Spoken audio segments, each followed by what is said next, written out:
Hey class, last week as you recall we finished up talking about the Industrial Revolution and all the impacts that had on American society. You had an increase in production of different types of technologies.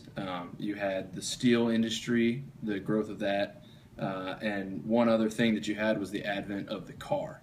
And the car was just this brilliant new invention that got people from A to B a lot faster. And it was exciting because it was unlike anything that American people had ever seen before. So around the turn of the century, there began to be different car companies that sprang up, and there was competition between these car companies to see how many they could make, how much money they could make off of the cars, and how quickly they could make the cars. But one problem that these car companies were running into is they had different teams of people making their cars and making one car at a time. So the finished product didn't always look the same. You would have, for example, Team A create this car, and maybe the steering wheel was in a different place than the one with Team B, and you didn't have a unified product. So one thing that we remember about the Industrial Revolution is it created all these new jobs in America, and there was a giant influx in population. The population growth in the United States was unlike anything we've ever seen at any other point in history, besides maybe during the settling of the United States. So the growth in population called for a need of faster production and greater production. Henry Ford came along with a vision of efficiency.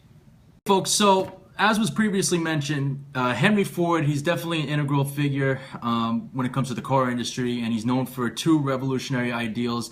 The first being the assembly line. So as was mentioned, prior to Henry Ford, we were at a point where, companies, they were essentially made of teams that would individually put cars together, and, this wasn't a very efficient process.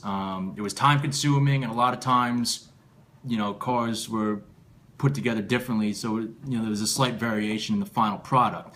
The assembly line fixed that because, this time around, employees, they just had one task. They were assigned one task, and they would do this task pretty much all day long, and that's all they had to do. So, one guy would put one part together, another guy would put, another part together, and, that's kind of how it went. Now, you might be asking, like, wow, who could put themselves to that, doing one small task day by day, week by week? Well, that's where the second revolutionary idea comes in, this idea of the $5 workday. So previously, employees, they were paid pretty much $1 a day, and this process, Henry Ford enabled pretty much a five times increase in worker pay. So that's kind of where we get this idea where workers were incentivized, no matter what the task was, no matter how boring and monotonous it might be.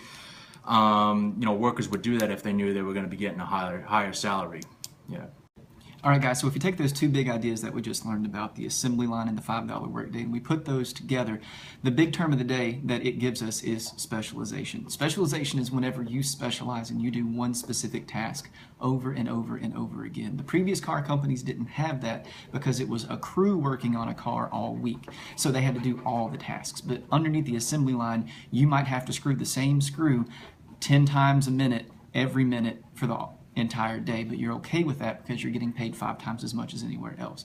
And what this does, specialization, is it allows cars to be so much cheaper. The average cost of a car in the early 1900s was $1,000, but the Model T Ford, after the creation of the assembly line, was being sold for only $300 a car.